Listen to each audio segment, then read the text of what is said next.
Hi guys, good evening to everyone. Now is April 2, 2025, Wednesday. As you can see guys, andito na naman ako sa koi fish pond ko. Nagpapakain ako ng dinner meal ng mga koi fishes ko. Sa video kong to guys, i-flex ko ang submersible pump ko na ang ganda-ganda ng quality, matipid pa sa kuryente, tapos mura lang, affordable lang at hindi kamahalan. Tingnan nyo guys, so the moment of truth guys, tingnan nyo. Look at guys. Sa sobrang lakas niya, ang ingay-ingay niya, sa sobrang lakas niya, ang daming bubbles na na-produce niya or na-create niya at the same time, ang dami ding na-breathe in na oxygen ng mga koi fishes natin guys at the same time guys. Look at guys, oh. Yan guys. So, at ito ang pad natin guys, at ito ang mga koi fishes natin guys, oh. So, guys, sa lahat ng mga naghahanap ng mga submersible pump dyan, sa lahat ng mga fish keepers dyan, kahit hindi koi ang sa inyo, sa lahat ng naghanap dyan, I hope na kagaya ang sa akin na submersible pump ang bibilhin nyo. Aquaspeed submersible pump or Aquaspeed water pump. Ang ganda ng quality, matipid sa kuryente, mura lang, affordable lang at hindi kamahalan.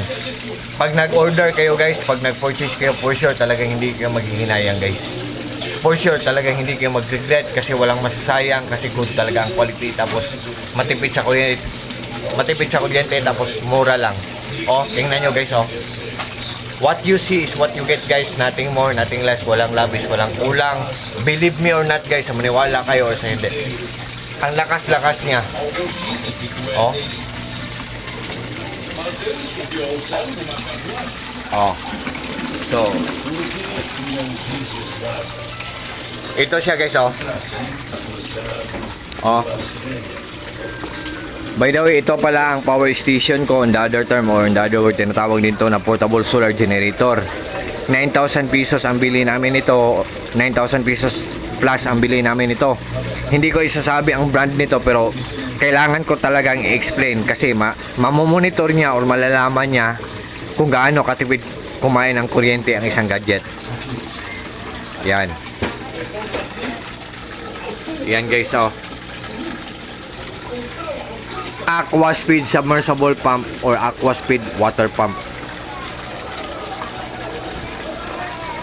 On the other term guys, portable solar generator. Ang ganda ng quality. Yan guys. Aquaspeed submersible pump or Aquaspeed water pump. Aquaspeed ang brand guys. Ang ganda ng quality, matipid pa sa kuryente, mura lang, affordable lang at hindi kamahalan. So, bye-bye guys. Thank you so much yung lahat. Maraming salamat yung lahat. Take care po tayong lahat. At God bless po sa ating lahat, or God bless us all. And that's all guys.